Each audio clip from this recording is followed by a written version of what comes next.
What is up, my dudes? We're gonna be back with another Warcraft Logs slash WoW tutorial. We know that we're getting hit by Buster Cannon. That's what we talked about in the last video. I said, I know this is a mechanic I gotta deal with. I'm having problems. What can I do to not get hit by Buster Cannon? Well, most people just say, I'm just gonna get better, and you will get better. Like that's definitely true. And the more you practice the mechanic, the better you'll get at it. But there are actually some tools that exist in the game that you can use to get better at the Buster Cannon mechanic. So one of the things that I talk about the most is setting up your boss mods to help you as much as possible. So I'm a big fan of trying to have the least amount of boss mod available. This is just Champion of Light, I just turn off the things that do not matter. But we're going to scroll all the way over to our boy High King Mechatork. Haven't had a chance to filter through these, but the gist is I'm going to come down here, I'm see, alright, the Buster Cannon mechanic exists. Alright, click on this, and this gives us some tools to use.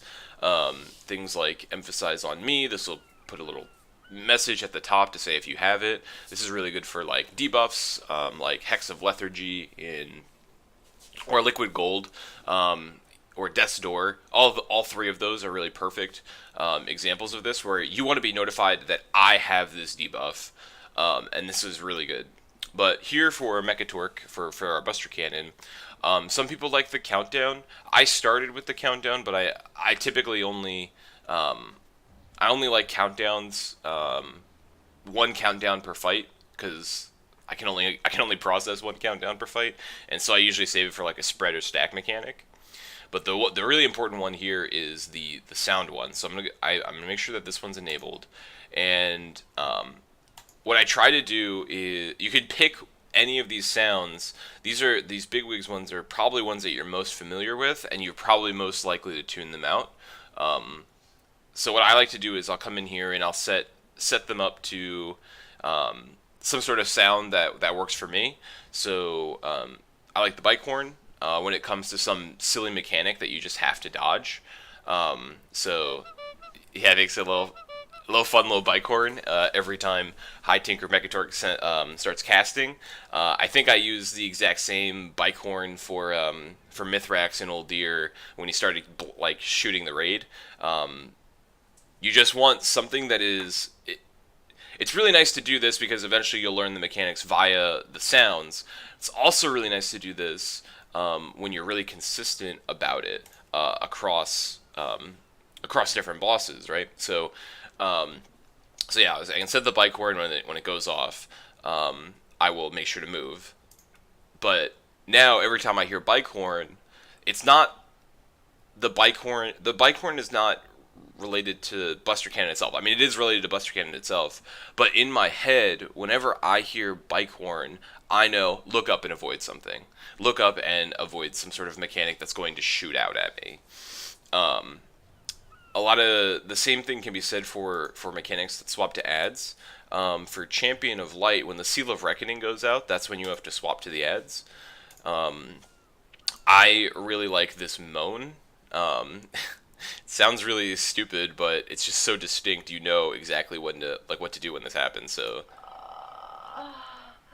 every time you hear that, you are like, all right, time to swap to the ads. And it's just like a Pavlovian response. I do the same thing for Grong when the ad comes out. Let's see, where are these guys called?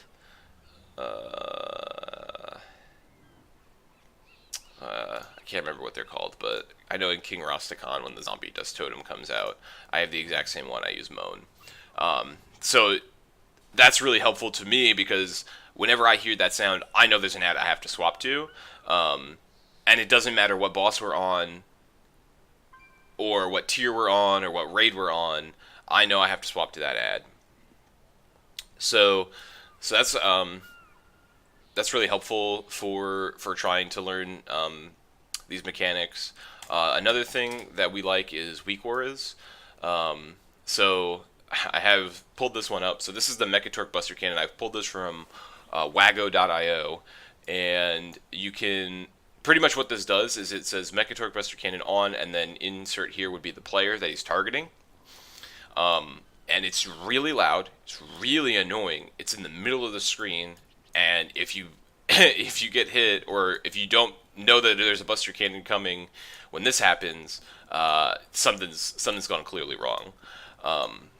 So yeah, these are just tools that you have available to you, so you don't have to rely on someone calling out whether to, say, spread or stack, or to move from the Buster Cannon, or to switch to ads. You can be independent of the calls that are coming out, to the point where your raid leader doesn't even need to be calling those out. They can keep columns clear for different encounters. For example, in Mechatork, you have to keep your communication as clear as possible when people are in bots. So you can't call out Buster Cannons that are going on in the bots. So you have to be able to know to avoid the mechanic independently of having someone call it out. So I think those are going to be some pretty good tools for figuring out how can I improve on an avoidable mechanic faster.